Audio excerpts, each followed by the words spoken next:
What becomes of a man forged in the fires of addiction and prison? Now a titan of country music. When he is placed in the arena opposite a host who wields judgment as her sharpest weapon, you are about to bear witness to a confrontation so volatile, it would scar the annals of daytime television forever. And so the protagonist, Jelly Roll, a colossus of ink and redemption, walked onto the set of The View, believing it to be a platform for his story, a testament to his odyssey from the gutter to the stars. But fate had cast a different scene. He found himself face to face with the antagonist, Joy Behar, who had prepared an arsenal not of questions, but of accusations, ready to dismantle him, piece by agonizing piece. This was no mere interview. This was a tragedy in the making, a study in the hubris that prods a patient man toward war. Before the curtain rises on this drama, subscribe to this chronicle and lend your voice to the chorus below. For when the final act concludes, you will have much to declare. The air on that Tuesday morning was thick with anticipation. The studio lights burning with the intensity of a midday sun as Jelly Roll, adjusting his black button-down shirt, settled into the fabled chair. The audience was a sea of excitement. Many were his faithful, those who had tracked his staggering ascent from a troubled past to chart-dominating success. Whoopi Goldberg had just concluded her opening, and a current of pure, positive energy coursed through the room. It was a deceptive calm. The man behind the myth, Jason DeFord, had awaited this televised clash for weeks. It was to be his arena, a platform to speak of his new album, to wage his public crusade for justice reform, and to extend a lifeline to the souls still wrestling with the very demons he had long since vanquished. Our next guest has had quite the journey. Whoopi began, her voice a warm prelude to the storm. From spending time behind bars to topping the country charts, please welcome Jelly Roll. The audience erupted, a wave of sound crashing as he waved. A genuine smile illuminated his face, a beacon of the raw charisma that drew people to him, an authenticity that could never be manufactured. Thank you so much for having me. Jelly Roll said, his deep voice, a southern river familiar to his millions of fans, filled the space. I've been watching this show for years, so this is pretty surreal for me. The opening volley of questions came from Sarah Haynes, light and easy probes into his music. She asked of his collaborations with other artists, of the tour that lay ahead, and he answered every query with the profound humility and gratitude that had become his trademark, the very qualities that had built his kingdom of fans. He spoke of how music became his salvation. He spoke of how his daughter became his reason. He spoke of how his platform could become a lifeline for others. You know, he said, his large frame leaning forward, commanding the space. I think a lot of people look at someone like me and they write me off before they even get to know my story. The tattoos, the past, all of that. But I want people to understand that we all have the capacity to change, to grow, to become better than we were. The studio held its breath, captivated. This was the Jelly Roll they revered, the confessor, the survivor, the man unafraid of his own scars. Then, Alyssa Farah Griffin guided the conversation toward his work in criminal justice reform. A fire ignited in his eyes as he described the programs he championed, designed to shepherd the formerly incarcerated back into the world. I've been where these guys are, he explained, his voice rising with the conviction of a true believer. I know what it's like to feel like society has given up on you, like you're never going to be anything more than your worst mistake. But that's not true. People can change. They just need someone to believe in them and give them a real chance. And it was then, in that moment of profound sincerity, that Joy Behar, who had been lying in wait, a predator smirk playing on her lips, chose to spring her ambush. Her eyes held a familiar, glinting malice, a look well known to the show's faithful. It was the look that promised chaos for the sake of chaos. Well, That's all. Very nice and inspirational. Joy began, her voice a cascade of pure condescension. But let's be real here. You spent years breaking the law. You were involved with drugs. You were in and out of prison. Now you're sitting here talking about second chances like you're some kind of expert on rehabilitation. A dead silence descended upon the studio. The air crackled, the positive energy of moments before instantly curdling as her words poisoned the atmosphere. Jelly Roll's smile faltered, but his composure held firm, a fortress taking the first cannonball. I think my experience gives me a unique perspective, he replied calmly. I'm not claiming to be an expert on anything except my own journey. But if sharing my story can help even one person avoid the mistakes I made, then it's worth it. Joy's thirst for conflict, however, was not yet slaked. She leaned back, a smug, self-satisfied victor, as if she had just delivered a masterstroke. But don't you think it's a little convenient that now that you're famous and making money, suddenly you're this reformed character? I mean, how do we know this isn't just good PR? The camera, an unblinking eye, captured the subtle betrayal, the tightening of his jaw, the fleeting clench of his fists, a warrior forcing his hands from his sword. The other hosts shifted, their discomfort palpable, unwitting spectators in a battle they had not foreseen. Joy, he said, and the single word was not a name, but a warning, a low rumble of thunder before the lightning strike. I think you're misunderstanding what this is about. This isn't PR. This is my life. These aren't talking points. These are real experiences that shaped who I am. But his opponent was just beginning to deploy her heaviest artillery. That predatory gleam intensified in her eyes. She had drawn blood and was now moving in for the kill.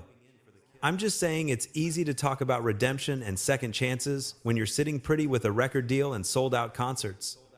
What about the people you hurt along the way? What about the communities that were damaged by the drug trade you were part of? The accusation landed, hanging in the studio air like a shroud. And with those words, the transformation was complete. The composed guest was gone. His breath deepened. His posture shifted from repose to readiness. A fire, long banked, now raged in his eyes, signaling to all that a fatal line had just been crossed. You want to talk about the people I hurt? Jelly Roll's voice was no longer calm. It was a rising tide of righteous fury. Let's talk about them. Let's talk about how I've spent every day since I got clean, trying to make amends, trying to do better, trying to use whatever platform I have to help people. And yet Joy, whether through sheer ignorance of the tempest she had unleashed, or from a place of pure malice, pressed her assault. But that doesn't undo the damage, does it? But that cannot summon back the lives lost to the abyss, nor mend the families shattered by it. One cannot simply sing away such a heavy mantle of responsibility. And that was the trigger. That was the precise moment the dam of a man's soul gave way. The moment the carefully constructed fortress of his composure, maintained for years, finally crumbled under the relentless siege of Joy's words. This man, who had spent years of his life learning to master his own fury, who had spent years of his life toiling to become a better man, was suddenly confronted by a force seemingly intent on razing everything he had built to the ground. The explosion is instantaneous, volcanic. Jelly Roll is on his feet. A surge of motion so violent his chair is sent skittering backward. His 6-foot frame a monolith of rage looming over the desk. His voice detonates across the studio, a shockwave that makes every soul in the room flinch. Are you kidding me right now? He roars, the southern cadence of his voice thickening with the raw tide of his emotion. You think I don't carry that weight every single day? Do you believe for a second I don't know exactly what I've done and who I've hurt, lady? You possess absolutely no concept of what you are speaking of. The studio audience lets out a single big, unified gasp. Camera operators scramble, desperate to capture every angle of the unfolding warfare, while producers in the control room frantically debate the signal for retreat to a commercial break. Whoopi sits, stunned, Sarah's hand flies to her mouth in shock. Alyssa is a statue in her chair. But Joy, incredibly, seems almost triumphant, as if she has successfully goaded the beast from its cage, achieving the very reaction she had engineered. There it is, she says, a smug smile playing on her lips, gesturing to Jelly Roll as if he were Exhibit A. There is the man you truly are, she declares. Beneath all this talk of redemption, still the same angry criminal, merely clad in better garments. If the studio had been tense before, it is now a tomb. The only sound is the ragged cadence of Jelly Roll's breathing as he glares down at Joy. His expression a maelstrom of fury, of disbelief, and of something far more primal. When he speaks again, his voice has dropped to a low, menacing growl, a sound somehow more terrifying than his earlier roar had been. You want to see the real me, he asks, leaning forward, his hands planted on the desk like anchors in a storm. The real me spent 3 years in a county jail cell, contemplating every single person I wounded, every family I fractured, every life I helped to ruin. The real me is haunted by nightmares of young people who overdosed on the poison I peddled. The real me attends the funerals of those I grew up with, the ones who did not escape as I did. Joy attempts an interruption, a futile counterattack. But Jelly Roll's voice slices through her words like a blade. No, you initiated this conflict, so we shall see it through. You sit there, upon your ivory tower, casting judgment down upon men like me. But what have you ever sacrificed? What great struggle have you ever overcome? Can it be you think redemption is nothing more than a marketing ploy? Because you have never been in desperate need of it yourself. The camera tightens on Joy's face, and for the first time since the battle was joined, she appears genuinely unsettled. The smug mask begins to crack at the edges. The dawning horror that she has perhaps provoked a war she cannot win. I am merely asking the difficult questions that must be asked. She parries, but her voice is a pale echo of the confidence it held mere moments ago. Someone must hold people accountable. Accountable. Jelly Roll laughs, a sound utterly devoid of humor. You think this is you holding me accountable? I hold myself accountable with every breath I take. I collaborate with organizations that guide the addicted back to the light. I walk into prisons to speak to young men who are making the very same mistakes I made. I give funds to families who have lost their own to the plague of addiction. What, precisely, are you doing to better the world? Aside from sitting in this chair and attempting to tear people down, Whoopi, at last, finds her voice, trying to referee the bout. But Jelly Roll is not finished. His focus is a laser beam, fixed on Joy. Do you know the difference between us? I admit my wrongs. I own my failures. You sit here, day after day, feigning a moral high ground over all others. But you are nothing more than a bully armed with a microphone. A flush of crimson rises on Joy's face, a tide of anger, not shame. How dare you call me a bully? I am a journalist asking legitimate questions about what. Jelly Roll's voice cuts her off, rising once more to a roar, about the impossibility of a man who has erred ever truly changing, about how anyone with a past like mine should be silenced and erased. You are not asking questions. You are advancing an agenda, and that agenda is to make others feel diminished so that you might feel elevated. The other hosts look between the two combatants, spectators at a gladiatorial contest, uncertain whether to intervene or to let fate run its course. The audience holds its breath, a silent chorus transfixed by the raw, unscripted tragedy unfolding before them. I have interviewed thousands of people. Joy fires back, her own volume rising in a desperate defense. I know how to distinguish genuine rehabilitation from a well-rehearsed narrative. And what I see before me is someone who has mastered the art of saying the right words to make us all forget what he truly is. That last volley strikes Jelly Roll like a physical blow. His face is a canvas of shifting emotions: hurt, then anger, then a profound look that borders on pity. When he speaks again, His voice is quiet, yet it carries more force than all his shouting. "What I truly am," he says, his words slow, deliberate, is a father who desperately wants his daughter to be proud of the man he has become. "What I truly am is a soul who has known the deepest abyss and claws his way out of it every single day.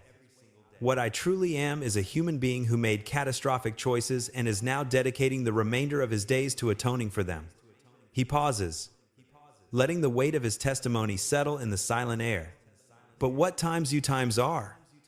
Joy is someone who is paid to diminish people on national television, someone who mistakes cruelty for intellect, someone who has never had to fight for anything of substance in her entire life. And so, you cannot possibly comprehend what real change even looks like. Joy opens her mouth to retort, but Jelly Roll raises a hand, a gesture of absolute authority that silences her. "I am not finished.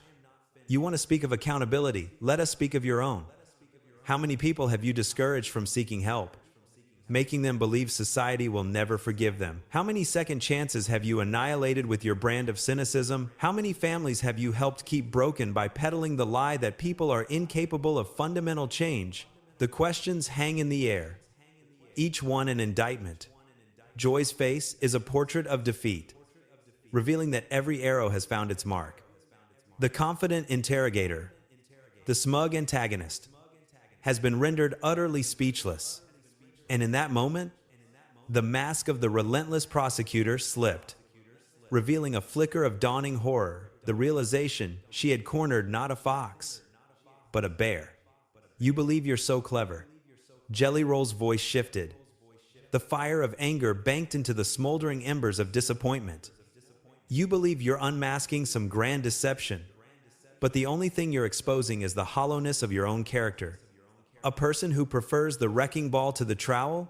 From the sidelines, Sarah Haynes attempted a diplomatic intervention, a peacekeeper venturing into no man's land. But the combatants were deaf to her plea. The studio had transformed. This was no longer a mere television interview, it was a coliseum for a war of ideologies. A battle of two faiths, a clash between cynicism and the possibility of redemption. "I stand by every word," Joy countered, but the weapon of her voice now trembled in her hand. People have a right to be skeptical of convenient transformations. At this, Jelly Roll shook his head, a slow, mournful motion, and his eyes, when they met hers, held not victory, but a deep, sorrowful pity.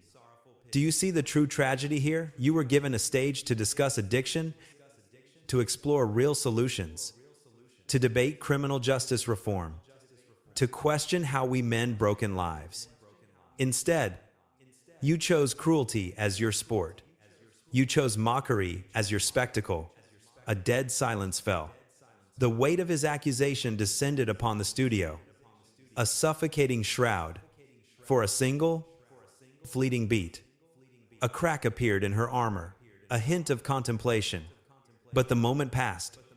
Her defenses slammed shut, and she straightened in her chair, a queen reasserting her crumbling reign.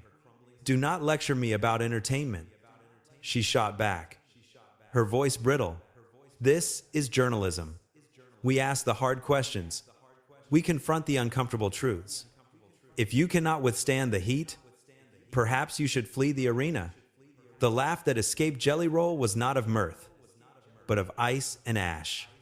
"Hard questions," he echoed, the words dripping with scorn. "Is that your name for this ambush? Allow me to deploy my own arsenal. When was the last time you admitted a failing? When was the last time you offered compassion to the fallen? When was the last time you used this throne of yours not to judge, but to heal?" The barrage landed. Joy's mouth worked, opening and closing, but her ammunition was spent. No sound emerged. The Inquisitor had become the subject of the Inquisition. A stunning reversal of fortune. She floundered, searching for solid ground on a battlefield that had shifted beneath her feet. Just as I suspected. Jelly Roll pressed on, his voice a rising tide. You can wield the sword, but you cannot bear a shield. You can lay siege to another's fortress for days, but when your own walls are questioned, you cry foul. Once more, Whoopi, the voice of reason, attempted to call a truce. Okay, I believe we need to. No. The word from Jelly Roll was granite. He turned, addressing Whoopi not with disrespect, but with unyielding resolve. I appreciate your aim, but this must be heard. I came to this table in good faith, to speak of music, of redemption, of hope. Instead, I was led into a prepared ambush. The verdict on my character decided before the trial even began. He pivoted back to Joy, the target. His volume dropped, but the intensity coiled, becoming dangerously sharp. Do you know the greatest sadness in this room? It is the opportunity you squandered. You could have asked about the programs I champion, the children I mentor, the genuine work being done to salvage lives from the wreckage. Instead, you chose to be a tormentor. I am not a tormentor. Joy protested, her voice thin. For what? Jelly Roll's voice detonated, his composure finally fracturing into 1,000 pieces. For getting clean, for rebuilding a shattered life, for trying to steer others from the very cliffs I fell from. What is my crime in this court of yours? What am I accountable for? Besides a past that offends your sensibilities, the air in the studio crackled, thick with unspoken voltage. The cameras, like roving eyes of fate, panned across a stunned audience, capturing faces frozen in shock, hands clasped over mouths.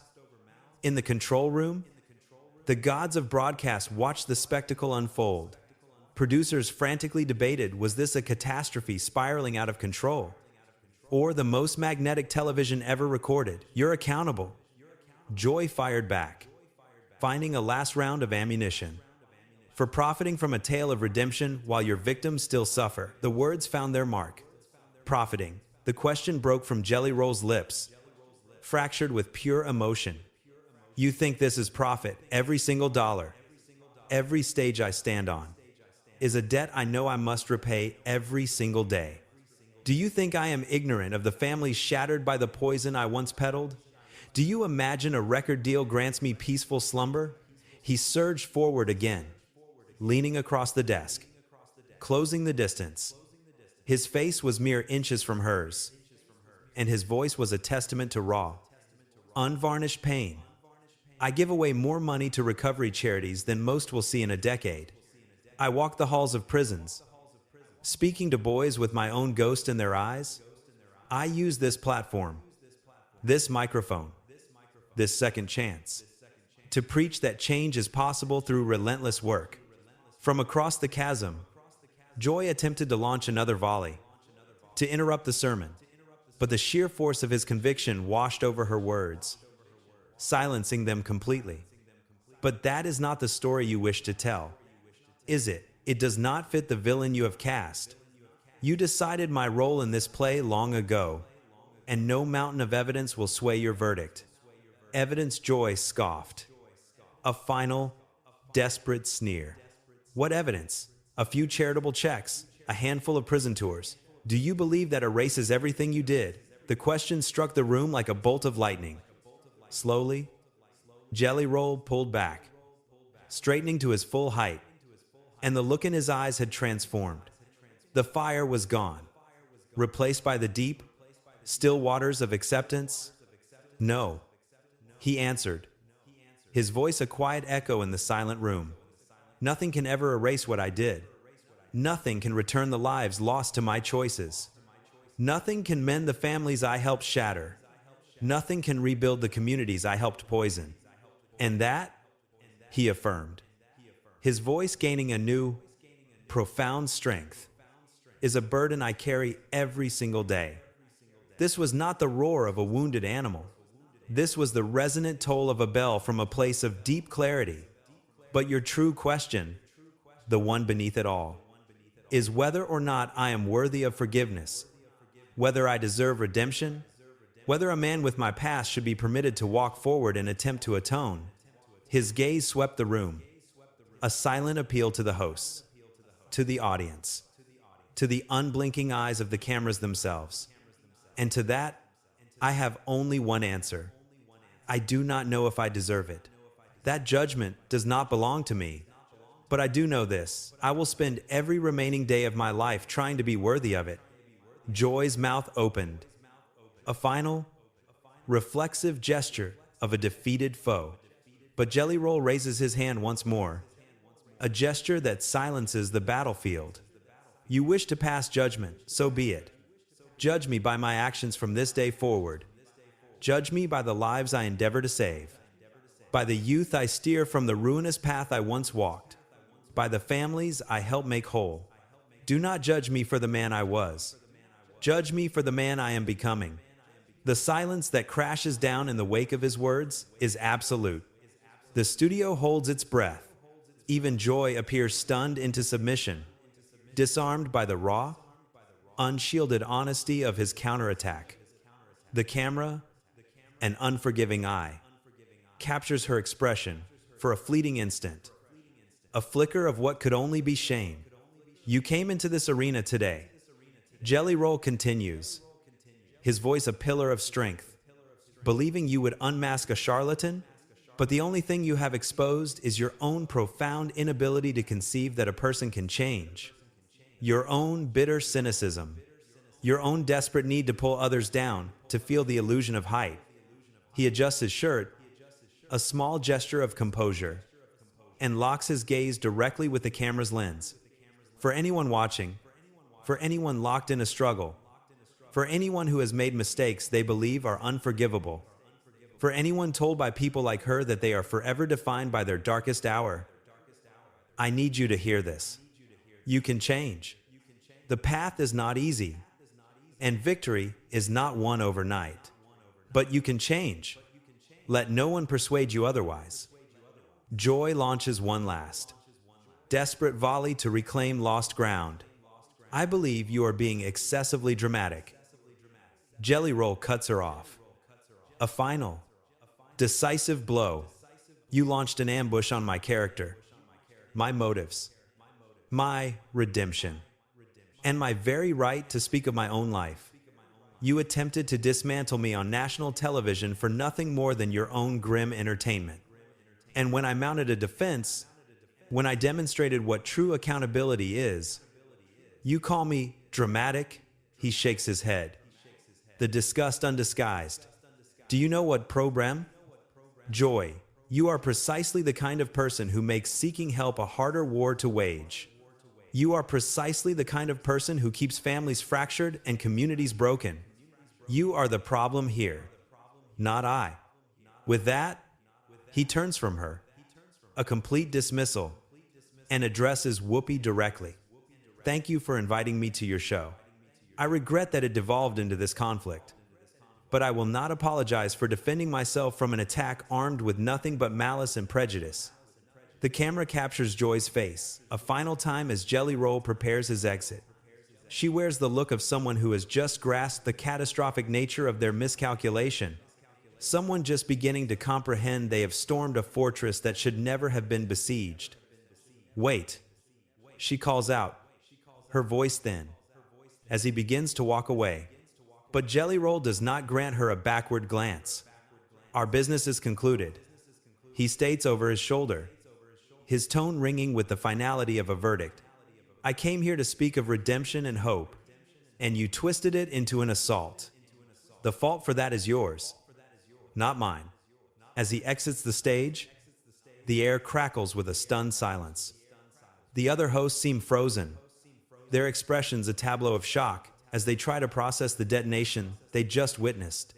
And Joy sits isolated at the desk, appearing diminished, smaller than she was when the engagement began. She is the very picture of a general who has just learned a brutal lesson on the power of words and the peril of pushing a good man to his breaking point. What began as a standard interview had erupted into something far more significant, a tragic clash between two opposing philosophies on human nature, on forgiveness, on the very possibility of redemption itself. And in the end, it was undeniable to every soul in that studio who had emerged the victor. So, what is your verdict on this incredible confrontation? Do you believe that people truly deserve a second chance? Was Joy's skepticism justified, or was it a fatal flaw? Leave your intelligence report in the comments below. And be sure to subscribe for more chronicles that will utterly shatter your perceptions.